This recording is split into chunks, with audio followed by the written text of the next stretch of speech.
అనుదిన వాక్య భాగానికి స్వాగతం. ఆమోసు గ్రంథం నుంచి 9వ అధ్యాయం 9వ వచనం చదువుకొని ముందుకు సాగుదాం. నేనాజ్ఞ ఇయ్యగా ఒకడు ధాన్యము జల్లెడతో జల్లించినట్లు ఇశ్రాయేలీలను అన్యజనులందరిలో జల్లింతును గాని ఒక చిన్న గింజ అయినా నేల రాలదు.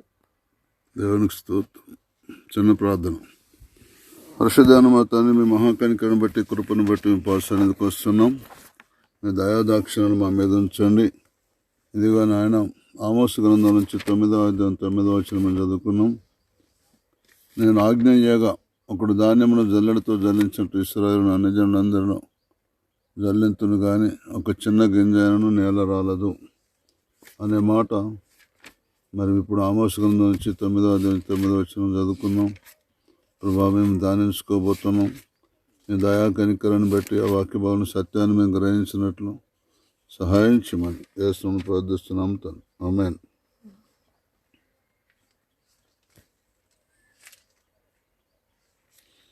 చూడండి, దేవుని యొక్క వాక్యం చెప్తున్నది ఆమోసు గ్రంథం 9వ అధ్యాయం నుంచి మనం 9వ వచనం చదువుకున్నాం. అయితే మనం దేవుని యొక్క వాక్యాన్ని మరి 8వ వచనం కూడా చదువుకుందాం. ప్రభువైన యెహోవా కన్ను ఈ పాపిష్టి రాజ్యం మీద ఉన్నది, దాని భూమి మీద ఉండకుండా నాశనం చేతును. అయితే యాకోబు సంతతి వారిని సర్వనాశనము చేయక విడిచిపెట్టుదును. ఇదే యెహోవా వాక్కు. నేను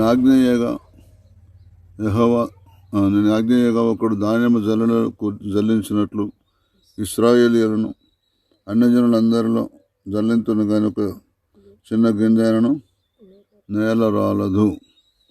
అంత మాత్రమే కాక ఆ కీడు మనల్ని తరిమి పట్టదు, మన వద్దకు రాదు అని నా జనులలో అనుకోని పాపాత్ములందరూ ఖడ్గం చేత చత్తురు. చిన్న ప్రార్థన చేసుకున్నాం మనం. చూడండి, దీన్ని బట్టి మనం అర్థం చేసుకున్నది ఏంటంటే ఇశ్రాయేలు ప్రజల్లో కూడా కొంతమంది మరి అలాంటి అన్యజనులాగా ప్రవర్తించేవారు ఉన్నారు. ఒక విధంగా చెప్పాలంటే పడిపోయిన దావీదు గుడారంలాగా ఉన్నారు. అయితే దేవుని యొక్క వాక్యం చెప్తున్నది, వాళ్ళని నేను జల్లెడ పెట్టినట్టు పడతాను. ఒకడు ధాన్యమును జల్లెడ జల్లించినట్లు ఇశ్రాయేలు అందరూ అన్యజనులందరిలో జల్లింతురు కానీ ఒక చిన్న గింజ నేల రాలదు. ఎందుకు రాలదు అంటే దేవుని దయ, దేవుని కృప వాళ్ళ మీద ఉన్నది కాబట్టి వాళ్ళని కనికరం చేత క్షమిస్తున్నాడు. క్షమించి మళ్ళీ పడిపోయిన ఆ యొక్క ఇశ్రాయేలు ప్రజలందరినీ కూడా పడిపోయిన దావీదు గుడారమును ఈ దినము నేను లేవనెత్తి దాని గోడలను బాగు చేసి దాని పోయిన చోట్లను బాగు చేసి ఏదోము శేషము నా నామ ధరించిన అన్యజనులందరినీ నా జనులు స్వతంత్రించుకున్నట్లు పూర్వపు రీతిగా దాన్ని మరలా కట్టదను. ఇలాగ జరిగించు యెహోవా వాక్యదే. దేవుని దయ, అదే దయ అన్నమాట, దేవుని దయ. కనుక దేవుడు దయగలవాడు, కనికరం గలవాడు. చూడండి, యేసుప్రభు ఎప్పుడు కూడా మన వెంబటి తన ఆత్మస్వరూపిగా ఉంటున్నాడు. మనం పడిపోయినప్పుడు అందుకొరకే ఇద్దరిద్దరిని ఆయన సేవకులు పంపినప్పుడు ఎందుకు పంపినో తెలుసా? ఒకడు పడిపోతే ఒకడు లేపటానికి, ఒక పడిపోతే ఇంకొకరు లేపటానికి, లేదా ఒకడు తప్పిపోతే ఒకడు సరి చేయటం కొరకు, ఒకడు తప్పు చేస్తే ఇంకొకరు గద్దించటం కొరకు, ఒకరికి సైతాన్ ఆలోచన వెంబటే ఇంకొకరికి దేవుని ఆలోచన రావటం కొరకు. ఇందుకొరకు దేవుడు మనని ఇద్దరిద్దరిగా జతపరిచి యేసుప్రభు సువార్తకు పంపాడు. ఈ రోజుల్లో ఇద్దరిద్దరు పోకపోయినా దేవుని తోడుంచుకోవట్లేదు. ఇంకా పైనుంచి ఎంతో వాక్యం చెబుతుంది, ఒకడు 1000 మంది అయితే ఇద్దరు 10,000 మందిని జయిస్తారని. ఆ విధంగా మరి బలహీనమైన సువార్త చేస్తున్నారు. ఒకరికొకరు పడనే పట్టలేదు. నా అంత జ్ఞాని లేడే లేడు అనుకుంటాను, నాకు సాటి ఎవరు అంటున్నారు. ఒక్కొక్కరు నా అంత గొప్పవాడే లేడు అంటున్నారు. ఘోరం ఈ రోజుల్లో. అది అతిశయం, మంచిది కాదు. యేసు తన 12 శిష్యులను ఉద్దేశించి ఒక మాట చెప్తాడు, హెచ్చరిక చేస్తాడు. యోహాను సువార్తలో 15వ అధ్యాయంలో 3వ వచనంలో, నేను మీతో చెప్పిన మాట బట్టి మీరు ఇప్పుడు పవిత్రులై ఉన్నారు అంటున్నాడు. ఏంటి ఆ మాట చెప్పిండు? 1-2 వర్షాలు చదవండి. నేను నిజమైన ద్రాక్షావల్లిని, నా తండ్రి వ్యవసాయకుడు. నాలో ఫలింపనే ప్రతి తీగను ఆయన తీసి పారవేయును. ఫలించు ప్రతి తీగె మరి ఎక్కువగా ఫలింపవలెనని దానిలోని పనికిరాని తీగెలను తీసివేయును. మీరే చెప్పండి. ఈ మాట చెప్పాడు, నేనే నిజమైన ద్రాక్షవల్లిని, మీరు దాంట్లో తీగలు. మరి ఏ తీగ అయితే ఫలించదో ఆ తీగను కట్ చేసేస్తా. మరి మీరు కనుక మరి పనికిరాని తీగలాగా ఉంటారో, పనికొచ్చే తీగలాగా ఉంటారు, పూతభూషణ తీగలా ఉంటారో, పిందేసిన తీగలాగా ఉంటారో, మరి ఉత్త తీగలాగా ఉంటారు. అలా కనుక మీరు ఉన్నట్లయితే నేను ఖచ్చితంగా మిమ్మల్ని కత్తిరించి బయటపడేస్తా, కత్తిరించబడినవన్నీ అగ్నిలో కాల్చివేయబడతాయి అన్నట్టుగా చెప్తాడు. చెప్పగానే వాళ్ళందరూ వెంబటే నేను మీతో చెప్పిన మాట వింటే మీరు పవిత్రులై ఉన్నారు. వెంబటి వారు హృదయంలో సరి చేసుకున్నది యేసుప్రభువుకి తెలిసిపోయిన దాన్ని బట్టి నేను మీతో చెప్పిన మాట బట్టి మీరు ఇప్పుడు పవిత్రులై ఉన్నారు. పవిత్రత వేరు, అపవిత్రత వేరు. అపవిత్రత అంటే దేవుని వాక్యానికి లోబడకపోవటం. పవిత్రత అంటే చెవులకు వినబడగానే సరి చేసుకోవటం, అది పవిత్రత. చూడండి, మరియమ్మ చెవులకు వినబడింది. ఏమని? మనము దయాప్రాప్తురాలు, పరిశుద్ధాత్మను గర్భం ధరించి కుమారుని కనబోతున్నాం, ఆయన లోకరక్షకుడు అంటే. అయ్యో, అది నాకెలా జరుగుతుంది, నేను పురుషుని ఎరగలిందంటే పరిశుద్ధాత్మ ద్వారా చెప్తున్నాం కదా. దేవుని శక్తి, సర్వోన్నతుని శక్తి నిన్ను కమ్ముకుంటుంది అన్నాడు. అప్పుడు ఆమె పవిత్రాలు అయిపోయింది, ఒప్పుకున్నది. అట్లయితే పర్వాలేదు, ఇక నేను పెళ్ళి ప్రధానం అయిపోయింది, ఎన్నో ఆశలు పెట్టుకున్నా, నేను దేవుని కొరకు నా త్యాగం చేసుకుంటూ నా పెళ్ళిని అనుకున్నది. దేవుని కొరకు ఎవరో పెద్ద త్యాగం చేస్తున్నారు అనుకుంటున్నారు, కానీ అంతకన్నా ఎక్కువ ప్రతిఫలం ఇస్తాడు దేవుడు. ఆమె పేరు ఇప్పటికీ మారుమోగుతుంది ప్రపంచం అంతా, మరియమ్మ మరియమ్మ మరియమ్మ అని. ఎంత ఘనత వచ్చిందో తెలుసా? దానికి అశ్రద్ధ చేయకండి. దేవుడి మాట వినగానే మీరు పవిత్రులు కండి. యోహాను సువార్త 15:3 రాయబడ్డట్టు, నేను నిజమైన ద్రాక్షవల్లిని, మీరు తీగలు. నాలో ఫలింపని ప్రతి తీగ తీసి పారవేయబడును, ఫలించు ప్రతి తీగ మరి ఎక్కువగా ఫలించాలని దానిలోని పనికిరాని తీగలు తీసివేయను.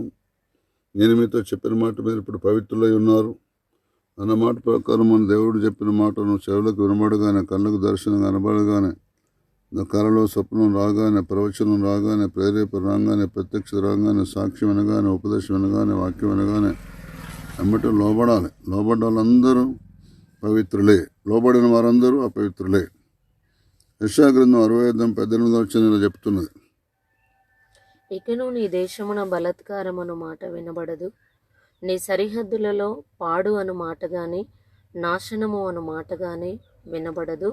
రక్షణయే నీకు ప్రాకారములనియు, ప్రఖ్యాతియే నీ గుమ్మములనియు నీవు చెప్పుకొందువు. చూసారా ఏమని చెప్తున్నది? యెషయా గ్రంథం 65:18 ఇకను నీ దేశమున బలాత్కారం అన్నమాట వినబడదు అంటే ఎవరు నేను ఫోర్స్ చేయరు. నీ సరిహద్దుల్లో పాడు అన్నమాట కానీ, ఇంకా చూసినట్లయితే నాశనం అనే మాట కానీ వినబడదు. అంటే అలాంటి అపవిత్రమైన మాటలు, లోక సంబంధమైన మాటలు, భక్తిహీనమైన మాటలు, పనికిమాల వారి మట్టి మాటలు, వేషధారుల మట్టి మాటలు వినబడు. అంటే అందరూ నీతిమంతులు కానీ, అందరూ పవిత్రులు కానీ, అందరూ పరిశుద్ధులు కానీ ఉంటారు. అలాంటి సవాసంలోకి వెళ్ళిపోతావు, ఫలించే ద్రాక్షవల్లిగా ఉంటావు. ఇకను నీ దేశంలో బలాత్కారం అన్నమాట వినబడదు, నీ సరిహద్దులో పాడు అన్నమాట కానీ, నాశనం అన్నమాట కానీ వినబడదు. రక్షణయే నీకు ప్రాకారములని, ప్రఖ్యాతి నీ గుమ్మములని నీవు చెప్పుకున్నందువు. చూసిన అంత గొప్ప కృప. ప్రఖ్యాతే అంటే నీకు ఎంత ఖ్యాతి, దేవుడు ఎంత రక్షణ. అసలు నీ పాడు అనే మాట కానీ, నాశనం అనే మాట కానీ, బలాత్కారం అనే మాట ఇవి అసలు వినబడు. అంటే అంత నువ్వు ఆశ్చర్యకరమైన దేవునికరమైన వర్ధిల్ల మార్గంలో ఉంటావని అర్థం. కనుక మీరు ఎవరైనా సరే వాక్యం వినగానే లోబడండి, పవిత్రులు కండి. మీరు ఎవరైనా వాక్యం వినగానే, దేవుని ఆజ్ఞ చేయగానే లోబడండి, దీవించబడండి. అందుకొరకే మీకా గ్రంథం 7:4-11 కూడా చెప్తున్నది, నీ గోడలు మరలా కట్టించు దినము వచ్చుచున్నది, అప్పుడు నీ సరిహద్దులు విశాలపరచబడును. నీ గోడలు మరలా కట్టించు దినం అంటే అర్థమైంది, నువ్వు అపవిత్రుడం అయిపోయి గోడలు పడిపోయిన దావీదు గుడారాలాగా ఉన్నావు నువ్వు. ఈ పడిపోయిన గుడారాలలో వేసిపో వచ్చి పాడబడ్డ ఇళ్ళల్లో ఉండడు. ఈ మరలా కట్టుకోవాలి, నువ్వు మళ్ళీ రెక్టిఫై చేయాలి, పునాదుల మీద మళ్ళీ ఇటుకలు బరవాలి, మళ్ళీ వాక్య ప్రకారం జీవించాలి, మళ్ళీ ప్లాస్టింగ్ చేయాలి, సున్నం కొట్టాలి, కలర్స్ వేయాలి. ఇంకా అవసరమైతే ఇల్లు ఎలా తీర్చిదిద్దుతారు తెలుసు, లప్పం పెడతారు. ఇంకా అవసరమైతే సీలింగ్ చేసుకుంటారు. అంతలాగూ నీకు దేవుడు అంత రక్షణ, పాడు అనే మాట, నాశనం అనే మాట, అసలు బలత్కారమైన మాటలు వినబడు. అంత దేవుని కృప చేత ఎంతో కృప నీకు అనుగ్రహించబడుతుంది దేవుని దయ వల్ల. ఇలాంటి కృపను నిరర్ధకం చేయకండి, ఇలాంటి కృపను పోగొట్టుకోకండి. దేవుడు మిమ్మల్ని ఎన్నుకున్నాడు, పిలుచుకున్నాడు, ప్రత్యేకించుకున్నాడు. ఆయనే నీ దేవుడుగా, నీ రక్షకుడిగా 2000 సంవత్సరాల క్రితమే మీ పితరుల దినాల్లో ప్రత్యక్షమైండు. అయితే ఎవరు ఆ పితరులను లక్ష్య పెట్టారు? ఎవరు ఆ పితరులను దేవుని కృపలో మరి ఎవరు జ్ఞాపకం చేసుకున్నారు? ఎవరు జ్ఞాపకం చేసుకోలే. దయచేసి అసలు చేయకండి. ఆయన కృపా కనికరం నీ మీద ఉన్నాయి, ఆయన దయాదాక్షలు నీ మీద ఉన్నాయి, ఆయన వాత్సల్యత ప్రసన్నత నీ మీద ఉన్నది. దేవుడిని ఎన్నుకున్నాడు, దేవుడిని ఏర్పాటు చేసుకున్నాడు. ఆయన కనికరం గల దేవుడు, దయగల దేవుడు, వాత్సల్యపూర్ణుడు, మహిమా స్వరూపుడు. దేవుడు నిన్ను ఎందుకొరకు ఏర్పాటు చేసుకున్నాడు? దేవుడు నిన్ను ఏర్పాటు చేసుకోవటంలో ఉద్దేశం ఏంటిది? నేను ఎందుకు పవిత్రంగా ఉండాలని? నీకు దర్శనాలు ఎందుకు వస్తున్నాయి? ప్రత్యక్షతలు ఎందుకు వస్తున్నాయి? మరలా గోడలు కట్టించే దినం వచ్చిందంటే అర్థమైంది. కూలగొట్టుకున్నామనే కదా అర్థం. పాడుబడ్డ ఇల్లులాగా ఉన్నామనే కదా అర్థం. పాడుపోయిన పురంలాగా ఉన్నామనే కదా అర్థం. పాడుబడ్డ పట్టణంలాగా ఉన్నామనే కదా అర్థం. ఆయన ఆజ్ఞలను లక్ష్య పెట్టలేదనే కదా అర్థం. అందుకొరకే నీ కుటుంబంలో బలాత్కారం అనే మాట వినబడుతుంది కదా, అందుకొరకే పాడు అనే మాట వినబడుతుంది కదా, అందుకొరకే నాశనం అనే మాట వినబడుతుంది కదా, అందుకొరకే నీ రక్షణ దూరం అయిపోయి ఇల్లు కూలగొట్టుకుని ఎలాగుంది కదా. నీ ఆత్మీయ సంబంధమైన జీవితం ప్రఖ్యాతి నీకు లేదు కదా. అయినా సరే కనికరం గల దేవుడు నిన్ను మళ్ళా పవిత్రపరుస్తున్నాడు.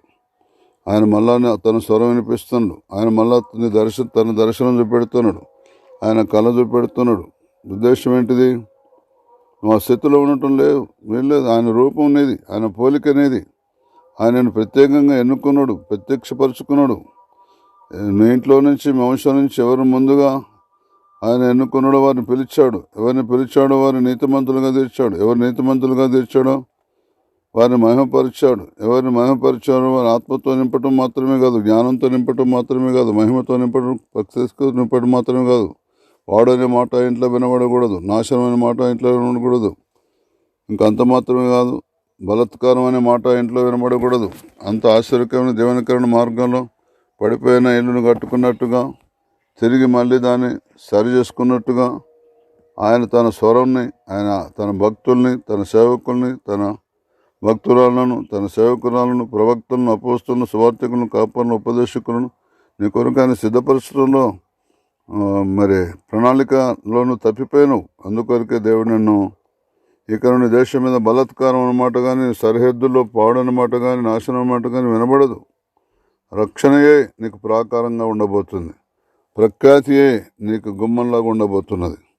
మరలా నీ గోడలు కట్టించి దినం వచ్చేసింది, అయిపోయింది. ఇక నీ పాడి దినాలు అయిపోయినాయి, నాశనమైన దినాలు అయిపోయినాయి. ఇంకా నీ బలాత్కారం అనే రోజులు పోయినాయి. దేవుని కృప నీ మీద ఉన్నది. నీ సరిహద్దు విశాలపరచబడుతుంది అంటావు, డెవలప్ కాబోతున్నావు. గోడలు కట్టించే దినం రాబోతుంది, వచ్చేసింది అంటే నీ సమస్యలు పరిష్కారం అయిపోతున్నాయి.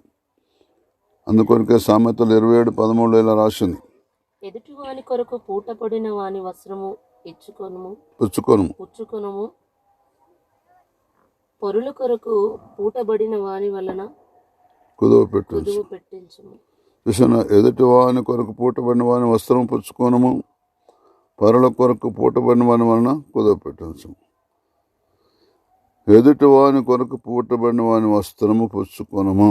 ఎదుటి వాని కొరకు నా మాట నన్ను అడిగితే ఎవరికి పూటపడద్దు. మనం ఎవరికి పూటపడితే ఆఖరికి నీ బట్టలు ఇప్పే పరిస్థితి వస్తుంది. అంటున్నావా? పరుల కొరకు పూటబడిన వాని వలన కుదువ పెట్టు. పరుల కొరకు ఎవరు పూటపడకూడదు. పూటపడటం అంటే మధ్యవర్తిగా ఉండటం. మధ్యవర్తి యేసుప్రభువే, దేవునికి మానవునికి మధ్యవర్తి యేసుప్రభువే. నీకు ఎవరికన్నా బాధలు ఉంటే యేసుదేవుని పరిచయం చేయి. లక్షలు అప్పించి లేని పని కష్టాలు తెచ్చుకోకు. నీ దగ్గర ఎన్ని 100 కోట్లున్నా, ఎంతమంది ఇవాళ ఒక్కొక్కరు కోటి రూపాయలు అప్పుల పాలున్నారు. ఆ అప్పులు ఎంతమంది అప్పులు తీస్తున్నాం అసలు? కనుక అసలు చేయొద్దని దేవుని ప్రేపట్ట మేము మనవి చేస్తున్నాం. నీ గోడలు మరలా కట్టించే దినం రాబోతుంది. దేవా నువ్వే మధ్యవర్తి అని చెప్పండి. బలత్కారం నీ ఇంట్లో నుంచి మాయమైపోతుంది. నీ సరిహద్దులో పాడనే మాట మాయమైపోతుంది. నాశనం అనే మాట ఇక నీ చెవులకు వినబడదు. రక్షణ నీకు ప్రాకారంగా ఉండబోతుంది. ప్రఖ్యాతి అనే గుమ్మంలాగా ఉండబోతుంది. నీ సరిహద్దులు పరచబడబోతున్నాయి. దేవుడిని దీవించినాక ప్రార్థన చేసుకుందాం. మన మధ్య జ్యోతిగా ప్రార్థన చేస్తాం. స్తోత్రం దేవా తండ్రి, నీకు వందనాలు, స్తుతులు, స్తోత్రాలు చెల్లిస్తున్నాం ప్రభువా. దేవా మీ దాసుని నిలబెట్టుకొని మీరు మాట్లాడిన ప్రతి మాటను బట్టి మీకు వందనాలు, స్తోత్రాలు చెల్లిస్తున్నాం. ఆమోసు గ్రంథంలో ప్రభువా దేవా నా తండ్రి మీరు మాట్లాడిన మాటను బట్టి స్తుతిస్తున్నాం. నేను ఆజ్ఞ ఇయ్యగా ఒకడు ధాన్యము జల్లెడతో జల్లించినట్లు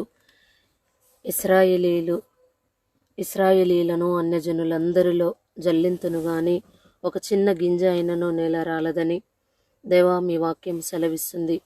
తండ్రి నాయన నీకు స్తోత్రాలు చెల్లిస్తున్నాం. మీరు మాతో మాట్లాడిన మాటను బట్టి కృతజ్ఞతలు ప్రభువా. ఇదిగో నాయన, మరి నీలో నా తండ్రి మేము ఫలించినప్పుడు, మేము అభివృద్ధి నొందినప్పుడు ప్రభువా, పనికిరాని తీగల్లాగా మేము ఉండనప్పుడు తండ్రి నీకు స్తోత్రాలు ప్రభువా.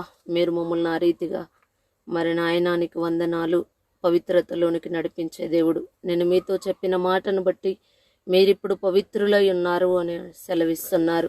కృప చూపించండి, సహాయం చేయండి, ఆటంకాలు తొలగించండి. ఇదిగో నాయన, ఇక నీ దేశంలో బలత్కారం అను మాట వినబడదు.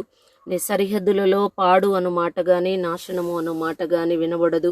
రక్షణయే నీకు ప్రాకారములనియు, ప్రఖ్యాతియే నీ గుమ్మములనియు నీవు చెప్పుకొందువని సెలవిస్తున్నావు. తండ్రి నీకు వందనాలు ప్రభువా. నీ మాటలకు లోబడినప్పుడు దేవా నా తండ్రి పాడు అని గాని, నాశనము అని గాని వినబడదని, మీరు మాకు తోడుగా ఉంటారు, మీ రక్షణే మాకు తోడుగా ఉంటుందని అయ్యా నా తండ్రి నీకు స్తోత్రాలు. ప్రఖ్యాతియే మాకు గుమ్మములుగా ఉంటాయని సెలవిచ్చావు అయా. నీ గోడలను కట్టించు దినము మరలా వచ్చుచున్నదంటున్నావు ప్రభువా. దేవానికి స్తోత్రములు ప్రభువా. పడిపోయిన మమ్మల్ని లేవనెత్తడానికి నువ్వు దేవా దేవుడవై మా మధ్యలో ఉంటానంటున్నావు. అందుకు మిమ్మల్ని స్తుతిస్తున్నాం, గణపరుస్తున్నాం ప్రభువా. సామెతల గ్రంథంలో వ్రాయబడిన ప్రకారం మీరు మాకు మధ్యవర్తిగా ఉండాలి ప్రభువా. మేము ఎవ్వరికి కూడా అయా మధ్యవర్తిగా పోకుండా సహాయం చేయండి, ఆటంకాలు దూరపరచండి ప్రభువా నా తండ్రి. అయా ఎదుటి కొరకు పూటబడిన వాని వస్త్రములు పుచ్చుకొనుము, పరుల కొరకు పూటబడిన వాని వస్త్రము అయా నాయన కుదువ పెట్టించుమని దేవా నీ లేఖనము సెలవిస్తుండగా మీ దయా మీ కనికరం ఉంచండి, మార్గంలో వర్ధిల్ల చేయండి. నీ యొక్క మాట మేరకు ప్రభువా నా తండ్రి నీకు భయపడుతూ అయా నీ యందు నమ్మిక ఉంచి ముందుకు సాగటానికి సహాయం చేయమని ఈ కూడికంతట్లో మీరు తోడున్నందుకు వందనాలు చెల్లిస్తున్నాం. కృప చూపించమని యేసే నామములో అడిగి వేడుకుంటున్నాం తండ్రి, ఆమేన్. మన తండ్రి అయిన దేవుని యొక్క ప్రేమ, ప్రభువైన క్రీస్తు వారి యొక్క కృప, పరిశుద్ధాత్మని యొక్క అన్యోన్య సహవాసం, సంబంధం, అభిషేకం సర్వలోకున్న సమస్త పరిశుద్ధులకు కూడిన మనకు సదాకాలం తోడైండును గాక. ఆమేన్.